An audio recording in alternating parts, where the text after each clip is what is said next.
कहानी है रामपुर गांव की, जहां के मर्द महिलाओं को हमेशा नीचा दिखाने की कोशिश में रहते। अरे अभी तक खाना नहीं आया क्या? मुझे एक और शादी करने की जरूरत है। थैंक यू फॉर वॉचिंग हमारी नहीं जी, प्यारी नहीं, कहानी। ऐसा मत करना, वरना मैं कहाँ जाऊंगी। खाना लेकर मैं अभी आई जी। गांव की पंचायत में भी फैसले हमेशा औरतों के खिलाफ ही रहते। मैं जो फैसला सुनाता हूँ वो भगवान की आज्ञा होती है। इस लड़के ने अपने मन से शादी करके अच्छा नहीं किया। लड़के को घर भेज दो और इसकी शादी इसकी जाति की किसी लड़के से करवा दो। लेकिन ये लड़की, इसे तो गांव के बाहर निकाल दो। नहीं नहीं जमींदार साहब, ये क्या बोल रहे हैं? ऐसा नहीं हो सकता। मेरी बेटी मासूम है, इसे अच्छे बुरे की समझ नहीं है। अरे कहाँ जाएगी ये बेचारी? कहाँ जाएगी? इतनी चिंता है तो पूरे परिवार का गांव निकाला कर देते हैं। बेचारी, पूरे बसे बसाए परिवार को गांव छोड़ना पड़ता है। चाहे जो हो, अगर बेटियों को कंट्रोल नहीं कर सकते तो गांव में रहने का कोई मतलब नहीं है। यहाँ औरतों को दब कर रहना होगा। कोई भी अपने हिसाब से कुछ नहीं कर सकता, सब ईश्वर की मर्जी से ही होगा। तभी गांव का एक आदमी दौड़ा दौड़ा आता है।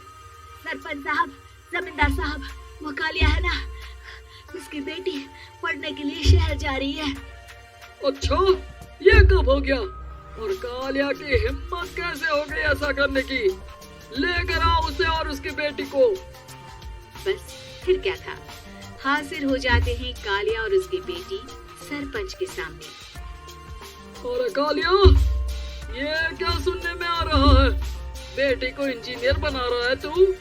और ये बता, गांव में तो स्कूल नहीं है, फिर कहां से इतनी क्लास पास कर गई तेरी बेटी? राधा, जो कि कालिया की बेटी है, उसे लगता है कि सरपंच उसकी तारीफ कर रहे हैं। सरपंच जी, मैंने ऑनलाइन पढ़ाई की है, डिस्टेंस लर्निंग से। सभी में मैंने अच्छे नंबर पाए हैं, जिसे देखते हुए शहर की इंजीनियरिंग कॉलेज में मुझे स्कॉलरशिप मिली है। वाह जी वाह, क्या होती है ये? पहले तो ये बताओ, फिर आगे की बात करते हैं। पूरा गांव राधा की बात सुन रहा था और राधा बोलती जा रही थी। तो ऐसे मैं फ्री में एक अच्छी शिक्षा लेकर गांव में जो कुछ परेशानियां हैं, जैसे बिजली, पानी और इंटरनेट जैसी समस्याओं के लिए काम करूंगी। मैं गांव को शहर से जोड़ने के लिए पुल का निर्माण करवाने का प्रस्ताव रखूंगी। मुझे पूरी उम्मीद है कि जल्द ही हमारा गांव भी तरक्की की राह पर चल पड़ेगा। राधा की बात सुनकर सारे गांव वाले ताली बजाने लगते हैं। सरपंच को समझ नहीं आता कि वो क्या करे। चुप रह नादान लड़की, गांव के खिलाफ जाने के लिए तुझे गांव से बेदखल कर दिया जाएगा, वो भी पूरे परिवार के साथ। और हाँ, अगर ठीक से गांव में रहना चाहती है तो ये पढ़ाई लिखाई छोड़ दे। हम तेरे लिए गांव का कोई होनहार लड़का देखेंगे। तभी गांव का एक आदमी बोल पड़ता है। अरे नहीं नहीं सरपंच जी, राधा बिटिया जो बता रही है, अगर वैसा हो जाए तो हम लोगों को पैसा कमाने के लिए बाहर नहीं जाना पड़ेगा। हाँ जी, और ना ही कोसों दूर पानी के लिए भटकना पड़ेगा। हमारे बच्चे भी अच्छी पढ़ाई कर सकेंगे और आगे बढ़ेंगे, ना कि हमारी तरह खेती करते बैठेंगे। क्यों गांव वालों, राधा बिटिया का साथ देना चाहिए ना। सरपंच देखता है कि गांव राधा के साथ है तो वो चुप हो जाता है। वो घर आकर अपने सलाहकार से बात करता है, जो बहुत ही चालाक किस्म का इंसान होता है। अरे सरपंच साहब, आपको बहुत ही होशियारी से काम लेना पड़ेगा। एक बार गांव तरक्की कर गया, यहाँ के बालक पढ़ लिए तो कोई ना पूछेगा आपको। और फिर ये जो बेटा और बेटी है ना आपके, इनको भी आम लोगों की तरह ही जीवन जीना होगा। हाँ, लेकिन करे तो क्या करे? वो ना अब मुझ पर छोड़ दीजिए, बस मैं जैसा बोलूं करते जाइए। अगली रोज सुबह जब गांव वाले सोकर उठते हैं तो राधा के घर के बाहर और साथ ही वो लोग जिन्होंने राधा का सपोर्ट किया था, उनके घर के आगे लाल रंग से कल आऊंगी लिखा होता है। कल आऊंगी, यह क्या होता है? अरे यह तो खून से लिखा है, लगता है कोई भूत प्रेत या चुड़ैल का साया है। चलो सरपंच जी के पास चलते हैं। सभी सरपंच के पास जाकर उसे सारी बात बताते हैं। अरे ये तो बड़ी मुश्किल की बात है। चलो मैं एक बाबा को जानता हूँ, उन्हें बुला लेता हूँ। सरपंच बाबा को लेकर गांव के घर के बाहर जाता है। ओहो, तो ये वो चुड़ैल है जो उन लोगों को निशाना बनाते हैं जो गांव को बदलने का सपना देखते हैं। वो गांव को ऐसे ही संपन्न देखना चाहती है। वो नहीं चाहती कि कोई बाहरी यहाँ का कायाकल्प करे। क्या तुम लोगों में से किसी ने गांव को बदलने की सोच रखी है? तभी राधा की माँ रोते रोते आती है।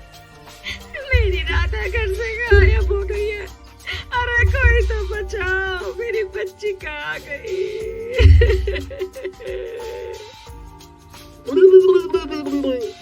ले गई वो चुड़ैल, तेरी बच्ची को ले गई। वो उसे श्रापित करके छोड़ेगी, उस पर चुड़ैल का साया हो जाएगा। तभी बुरी सी हालत में राधा भी वहाँ आ जाती है।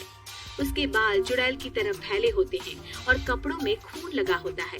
सभी राधा को देखकर डर जाते हैं।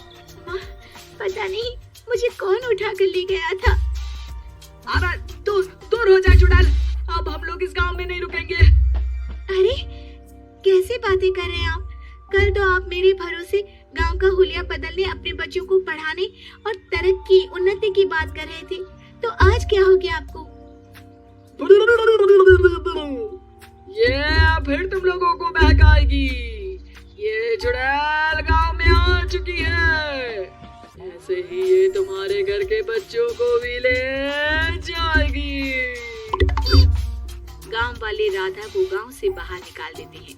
उसके माँ बाप रोते रहते हैं, लेकिन गांव वाले नहीं मानते। मैं भी अपनी बहन के साथ गांव के बाहर रहूंगा, लेकिन वो पढ़ाई नहीं छोड़ेगी। वहीं सरपंच के घर पर सलाहकार कहता है।